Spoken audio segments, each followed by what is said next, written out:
was your initial reaction when you heard this? Heartbreaking. Oh, Jay Williams is here too. Good to have you, Jay. What's going on, Jay?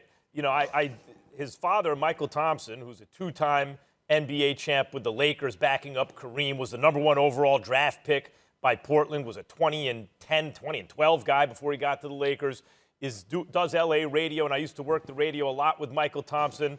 And so I've been watching Klay for a long time, the ups and downs and the hopes and like as is the case with many people who followed certain athletes, I feel like emotionally invested in his career. This is devastating. First of all, the injury that he was coming back from, people were like, oh, thank God it's not an Achilles. But I think people were a little quick to just assume he was going to be the same guy. That's a very serious, catastrophic injury that Klay was recovering from. Mm-hmm. And don't forget, this kid is so tough, he didn't want to come out. He wanted to play on one leg. Like he is one of the all-time great two-way guards in terms of the level of his shooting, capable of getting hotter than anyone who ever lived. He once scored 26 points in a quarter, and it was the second highest quarter that he had that season. Quarter, because he went for 37 in another quarter, right? Like the all-time record. Mm-hmm. And he was an excellent defender, and as I said, tough as nails. A big part of what made Golden State so special. So coming back off a catastrophic injury where people are like, oh, thank God it's not an Achilles, but oh my God, this is really bad. To now have something that could be the worst case scenario is a total nightmare. I'm just hoping with everyone else, I'm sure, that what the news we get back today is not a worst case scenario. We all are. And let me just say this quickly. Jay, you did an absolute excellent job on the draft coverage last night. Watched the whole thing. So kudos to you. But Stephen A., you always have your ear to the street. What are you hearing about this? Well, first of all, I was on SportsCenter last night talking about how the Warriors were championship contenders, and it was in the first segment of the show. And by the bottom of the hour, they had given me the news about what transpired with Klay Thompson, and I said, this is nightmarish. Their championship hopes have just gone out the window.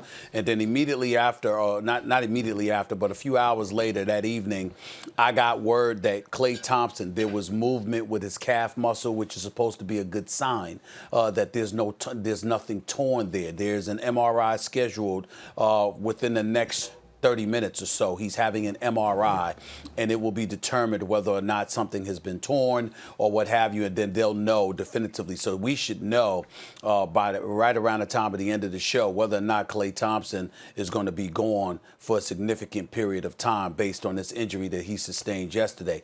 At the end of the day, here's what it comes down to.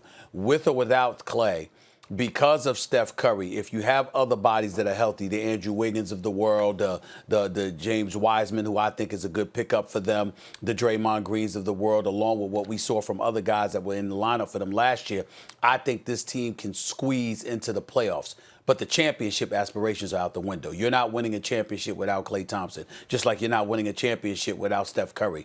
It's the combination of both that makes them who they are. Together and healthy, they are the greatest shooting backcourt that I have ever seen in the history of the game. They're the greatest shooting backcourt, as far as I'm concerned, since mankind. That's how great they are as snipers, as shooters. And together, you cannot dismiss them. You cannot count them out. But if one of them is missing, regardless of which one it is, their championship hopes go out the window, particularly with KD no longer being there.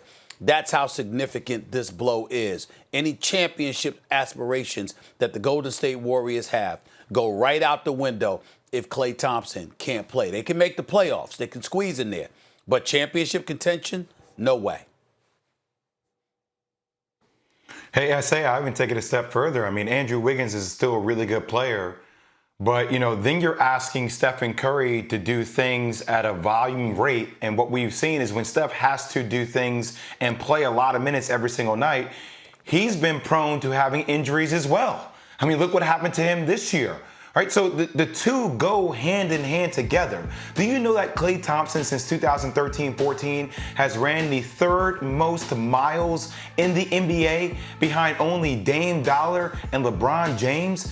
Like, he is such a key cog in that wheel because he is constantly moving. They run him off so many down screens, flare screens, drag screens. They do so many different things with him that he constantly keeps the defense on their toes, which allows Stephen Curry to then play off of the ball as well or on the ball. And you can't abide all your attention to just Steph. So, look, I agree with you, Stephen A. If there's no Klay Thompson on the court, not only are there aspirations to win a world championship out the window, I don't know if they squeeze to make the playoffs. They're fighting for that. Yeah. Phoenix is coming. CP3, Devin Booker, Mikal Bridges, Cameron Johnson, like, they have a lot of the pieces there, guys. Like, the West is still loaded. I mean, Houston, they still have James Harden and Russell Westbrook. For now, they may be disgruntled for a while, but they still have those pieces that can still fight. It's going to be interesting to see how that one plays out. This is a night in turn. Like, first, I want to you want to deal with the kind of personal side of it for Klay Thompson, of course, and your heart goes out to him. If we're talking about the basketball of it all, guys, this is a total disaster and nightmare. Let me ask you something, because Steph Curry is a mobile artillery unit, right? His handles get him anywhere he needs to go, and his shooting is like probably the greatest ever when you consider how he's on the move, right? Who else can shoot the ball on this team? Tell me another shooter on the team who's going to get serious minutes. Wiggins will take a bunch of threes. He's a below-average shooter. Well, Pascal, this is a nice young player. Doesn't shoot. I'd like to answer that, Matt. Wiseman. That's not a shooter. Okay, Draymond Green. Draymond Green only once or twice shot well from three because Steph gave him, and Klay gave him all the space in the world to do it. But he's a below-average shooter from distance. They don't have a single other guy who's going to get significant minutes on the team who can shoot worth a lick. The shooting's gone. They needed Klay more than ever. Thanks for watching ESPN on YouTube. For live streaming sports and premium content, subscribe to ESPN+.